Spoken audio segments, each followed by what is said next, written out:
56 इंची छाती में भरी गई हवा पंक्चर हो चुकी है। भारत घिर चुका है। चीन, नेपाल और भूटान के बाद अब ईरान ने भी भारत को एक जोरदार झटका दे दिया है, जिससे यह साफ हो जाता है कि मोदी सरकार की फॉरेन पॉलिसीज पूरी तरह से फेल हैं, क्योंकि एक के बाद एक तमाम पड़ोसी मुल्क भारत से मुंह मोड़ते जा रहे हैं। ईरान और चीन के बीच एक बहुत एम्बिशियस डील हुई है, जिस पर पूरी दुनिया की नजर है। दोनों देशों के बीच इस समझौते के बाद चाबहार रेल प्रोजेक्ट से ईरान ने भारत को निकालकर अलग कर दिया है।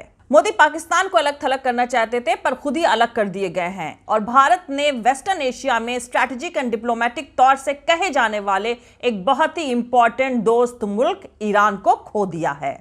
ईरान ने यह कदम ऐसे वक्त पर उठाया है जब भारत और चीन के बीच तनाव बढ़ा हुआ है और ईरान और चीन के बीच तकरीबन 400 अरब डॉलर के स्ट्रैटेजिक इन्वेस्टमेंट को लेकर समझौता हुआ है। दरअसल ईरान और भारत के बीच तकरीबन 4 साल पहले ईरान के चाबहार से लेकर अफगानिस्तान बॉर्डर के जाहिदान तक रेलवे ट्रैक बिछाने को लेकर समझौता हुआ था। 2016 में प्रधानमंत्री नरेंद्र मोदी जी ने ईरान दौरे के वक्त पर इस चाबहार समझौते पर दस्तखत किए थे। इस चाबहार प्रोजेक्ट में तकरीबन 1.6 अरब डॉलर का इन्वेस्टमेंट होना था, लेकिन भारत ने अमेरिका के ईरान पर लगाए गए रेस्ट्रिक्शंस और पाबंदी के डर से इस प्रोजेक्ट पर काम शुरू नहीं किया। अब ईरान ने कहा है कि वो भारत की मदद के बिना ही इस प्रोजेक्ट को आगे बढ़ाएगा। मतलब चीन ने मौका भुना लिया है।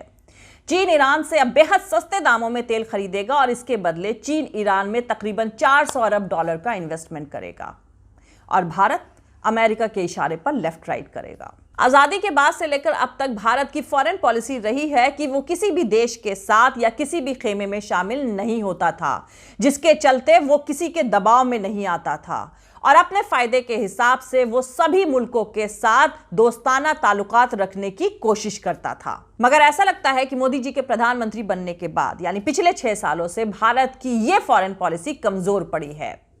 भारत के पड़ोसी मुल्कों का भी यह मानना है कि मोदी जी के प्रधानमंत्री बनने के बाद भारत अमेरिका के इशारों पर काम कर रहा है, जिसकी वजह से उसे एक के बाद एक कई नुकसान उठाने पड़े हैं। इंटरनेशनल मामलों के जानकारों का मानना है कि भारत का फायदा चीन, ईरान और रूस के साथ है।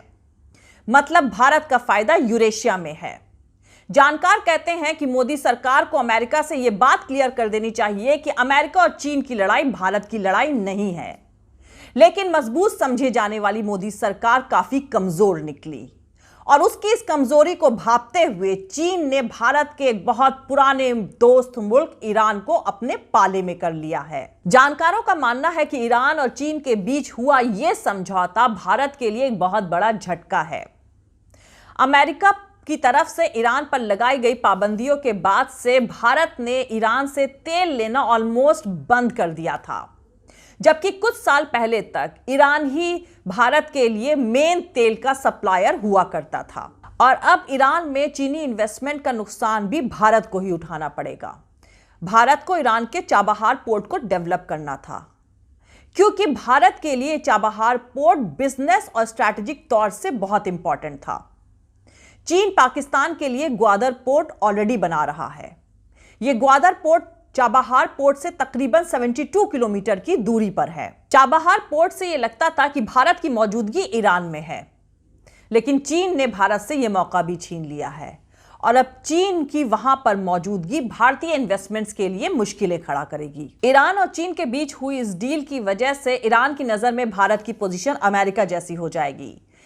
भारत की मुश्किलें बढ़ने वाली हैं, क्योंकि चीन ने ईरान के साथ यह समझौता अमेरिका की तरफ से ईरान पर लगाए गए रेस्ट्रिक्शंस और पाबंदियों को दरकिनार करके करा है। इसलिए इसके दूरगामी असर होने के आसार जताए जा रहे हैं, जिसका बुरा असर भारत पर पड़ सकता है, ऐसा समझा जा रहा है। तो दोस्तों, ईरान ने भारत को क्यों और क्या कहकर इस चाबहार प्रोजेक्ट से अलग किया है और चीन और ईरान के बीच हुई ये डील क्या है और दोनों मुल्कों को इससे क्या फायदा पहुंचेगा। और सबसे अहम बात यह है कि ईरान और चीन के बीच हुई इस डील की वजह से भारत को क्या नुकसान होने वाला है और क्यों कहा जा रहा है कि ईरान और चीन के बीच हुई इस डील की वजह से पूरी दुनिया का इक्वेशन बदलने वाला है। ये सारी बातें मैं आपको इस वीडियो में बताऊंगी, लेकिन उससे पहले जो लोग हमारे इस चैनल पर नए हैं वो हमारा YouTube channel political Tamasha with doctor Arshi को सब्सक्राइब करके वहां पे लगी बेल आइकॉन को जरूर दबा दें ताकि आपको हमारे आने वाले हर वीडियो की अपडेट्स मिलती रहे। और दोस्तों, अगर आपको हमारा काम पसंद आता है, हमारे वीडियोस पसंद आते हैं, तो www.patreon.com Dr. अर्शी खान पर जाकर डोनेट करके आप हमारे काम को सपोर्ट कर सकते हैं। तो चलिए शुरू करते हैं। ईरान और भारत के बीच तकरीबन 4 साल पहले ईरान के चाबहार से लेकर अफगानिस्तान के जिदान तक रेल ट्रैक बिछाने का समझौता हुआ था, लेकिन अब ईरान ने बिना भारत की मदद के ही खुद ही इस प्रोजेक्ट को शुरू कर दिया है। ईरान के शहरी विकास मंत्री मोहम्मद इस्लामी ने तकरीबन 1 हफ्ता पहले इस प्रोजेक्ट का उद्घाटन यानी इनॉग्रेशन भी कर दिया है।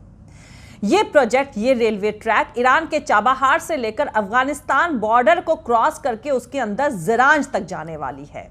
ईरान का यह कहना है कि भारत की तरफ से इस प्रोजेक्ट के लिए फंड आने में देरी की वजह से ईरान ने खुद ये प्रोजेक्ट शुरू करने का फैसला कर लिया है।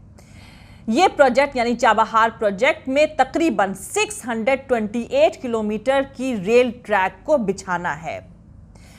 ईरान के अधिकारियों ने अखबार में दिए गए अपने बयान में कहा है कि उनका ये प्रोजेक्ट मार्च 2022 तक पूरा हो जाएगा। 2016 में भारत के प्रधानमंत्री नरेंद्र मोदी जी ने ईरान के दौरे के वक्त पर इस चाबहार रेल प्रोजेक्ट पर समझौता किया था। इस समझौते के हिसाब से इंडियन रेलवेज कंस्ट्रक्शन लिमिटेड को ये रेल ट्रैक्स बनानी थी। ये समझौता 3 देश ईरान, भारत और अफगानिस्तान के बीच हुआ था, लेकिन अब ईरान ने भारत को इस समझौते से बाहर कर दिया है।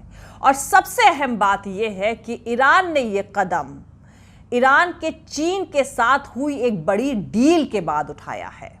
अमेरिकी न्यूज़पेपर न्यूयॉर्क टाइम्स में छपी एक रिपोर्ट के मुताबिक ईरान और चीन के बीच हुई तकरीबन $400 अरब की इस डील के तहत ईरान चीन को अगले 25 सालों तक बेहद सस्ते दामों में तेल देगा और इसके बदले चीन तकरीबन $400 अरब का ईरान में इन्वेस्टमेंट करेगा। सबसे अहम बात यह है कि यह डील दोनों देशों के बीच उस वक्त चुपचाप करी गई है जब भारत और चीन के बीच बॉर्डर पर तनाव बढ़ा हुआ है और चीन का अमेरिका के साथ ट्रेड वॉर चल रहा है और अमेरिका ने ईरान पर रेस्ट्रिक्शंस यानी पाबंदियां लगा रखी हैं। मतलब चीन एक तीर से 2 निशाने लगा रहा है। तो पहले जान लेते हैं दोनों देश यानी ईरान और चीन के बीच हुआ यह समझौता क्या है और फिर जानेंगे कि इस समझौते की वजह से भारत पर क्या असर पड़ने वाला है। तो ईरान की न्यूज़ एजेंसी तस्नीम के मुताबिक दोनों देश यानी ईरान और चाइना के बीच हुई इस डील के बाद दोनों देश ट्रेड, एनर्जी, इंफ्रास्ट्रक्चर के एरिया में एक दूसरे को कोऑपरेट यानी एक दूसरे का सहयोग करेंगे। ईरान और चीन के बीच हुई इस डील को अभी तक ईरान के पार्लियामेंट से मंजूरी नहीं मिली है और ना ही इसे पब्लिकली अनाउंस किया गया है। हालांकि अमेरिका के न्यूज़पेपर न्यूयॉर्क टाइम्स ने इस डील के 18 पेजेस के दस्तावेज को हासिल कर लिया है जिस पर 2020 जून की तारीख दर्ज है। तो अब जान लेते हैं कि ईरान और चीन के बीच हुई इस डील के दस्तावेजों में क्या है। तो इन दस्तावेजों के मुताबिक चीन ईरान के ऑयल एंड गैस सेक्टर में तकरीबन $280 अरब का इन्वेस्टमेंट करेगा और चीन ईरान के प्रोडक्शन और ट्रांसपोर्ट के ढांचे को मजबूत करने के लिए तकरीबन $120 बिलियन का इन्वेस्टमेंट करेगा। और अब आ जाते हैं सबसे अहम बात की इस डील में जो मौजूद है कि दोनों देश यानी ईरान और चीन दोनों देश की जो आर्मी है वो एक साथ अभ्यास करेगी, एक साथ प्रैक्टिस करेगी और एक साथ रिसर्चेस करेगी। चीन ईरान में 5G टेक्नोलॉजी को डेवलप करने में मदद करेगा। चीन और ईरान मिलकर हथियारों के मैन्युफैक्चर करेंगे और एक दूसरे के साथ खुफिया जानकारियां शेयर करेंगे और इन सब के बदले ईरान चीन को अगले 25 सालों तक बेहद सस्ते दामों में कच्चा तेल और गैस मुहैया कराएगा। अब दूसरी सबसे अहम बात यह है कि चीन उस मुल्क ईरान का सपोर्टर बन रहा है जिसकी मुखालिफत अमेरिका और इजराइल जैसे ताकतवर मुल्क कर रहे थे। अमेरिका ने ईरान पर कड़ी पाबंदियां लगाकर उसे जिस तरह से दबाया हुआ था वो दबाव अब ईरान और चीन के बीच हुए इस समझौते की वजह से कमजोर पड़ जाएगा। अमेरिका की तरफ से ईरान पर लगाई गई पाबंदियों की वजह से ईरान में फॉरेन इन्वेस्टमेंट लगभग ठप पड़ा हुआ था। लेकिन चीन की वजह से अब ईरान में फॉरेन इन्वेस्टमेंट, ट्रेड, टेक्नोलॉजी और डेवलपमेंट को स्पीड मिलेगी। और चीन के लिए ईरान इसलिए भी इंपॉर्टेंट है क्योंकि ये उसकी one belt one road project को कामयाबी दिलाने में मददगार साबित होगा, जिसको अमेरिका भारत की मदद से डिस्टर्ब करना चाहता है। तो अब जान लेते हैं कि ईरान और चीन के बीच हुई इस डील के बाद भारत को चाबहार प्रोजेक्ट से अलग कर देने की वजह से भारत को क्या नुकसान पहुंचने वाला है। तो आपको बता दें कि भारत के लिए ये बड़ा नुकसान है, क्योंकि ये प्रोजेक्ट भारत के लिए रणनीतिक तौर पर काफी अहम था। भारत के लिए ये मिडिल एशिया, रशिया और यूरोप तक पहुंचने की कोशिश थी, जो कि अब फेल होती नजर आ रही है। दूसरी अहम बात यह है कि भारत के लिए चाबहार प्रोजेक्ट अफगानिस्तान तक पहुंचने के लिए एक रास्ता था, जबकि भारत के लिए अफगानिस्तान तक पहुंचने का सबसे आसान रास्ता तो पाकिस्तान से होकर निकलता है।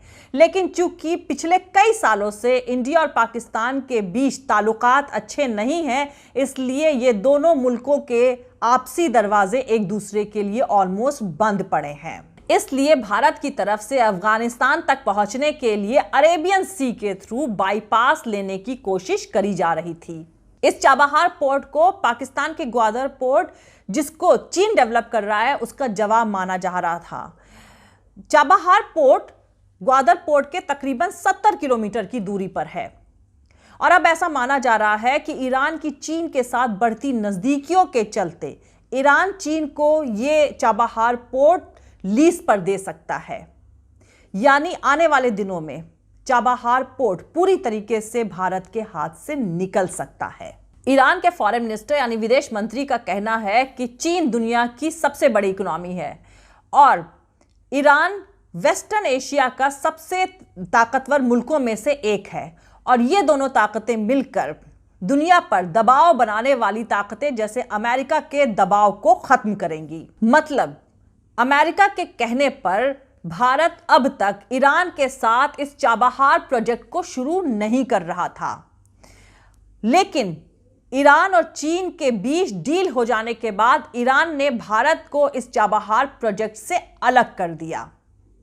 यह मोदी जी की फेल्ड फॉरेन पॉलिसी का एक जीता जागता एग्जाम्पल है। ईरान और चीन के बीच हुई यह डील स्ट्रैटेजिक तौर पर बेहद अहम है और इसकी वजह से भारत के अपने पड़ोसी मुल्कों के साथ रिश्तों में बुनियादी तब्दीलें आएंगी। मतलब मैं पाकिस्तान और नेपाल की बात नहीं कर रही हूं, मैं उन मुल्कों की बात कर रही हूं जिनके साथ अब तक भारत के रिश्ते काफी अच्छे रहे थे। मैं बात कर रही हूं बांग्लादेश, श्रीलंका, भूटान और म्यांमार की। ईरान और चीन के साथ आने से चीन ने मोदी सरकार के उस इलाके में जहां वो खुद को अमेरिका के पाले में होने की वजह से धौंस दिखाते थे, उस इलाके में एक नया पावर प्लेयर पहुंचा दिया है। नाम आप सभी जानते हैं। इसीलिए मैंने वीडियो के शुरुआत में कहा था कि 56 इंची छाती में भरी गई हवा अब पंचर हो चुकी है। जय हिंद, सत्यमेव जयते, अल्लाह हाफिज। दोस्तों, मेरा पूरा वीडियो और दूसरे और वीडियोस देखने के लिए हमारा YouTube channel political Tamasha with doctor Arshi को सब्सक्राइब करके वहां पे लगी बेल आइकॉन को जरूर दबा दें, ताकि आपको हमारे आने वाले हर वीडियो की अपडेट्स मिलती रहे। और दोस्तों, अगर आपको हमारा काम पसंद आता है, हमारे वीडियोस पसंद आते हैं, तो www.patreon.com Dr. अर्शी खान पर जाकर डोनेट करके आप हमारे काम को सपोर्ट कर सकते हैं। दोस्तों, अगर आपको हमारा वीडियो पसंद आता है तो लाइक और शेयर करना हरगिज नहीं भूलें। आप हमें फॉलो भी कर सकते हैं हमारे ट्विटर, इंस्टाग्राम और फेसबुक पेज पर। Thank you. मिलते हैं अगले वीडियो में।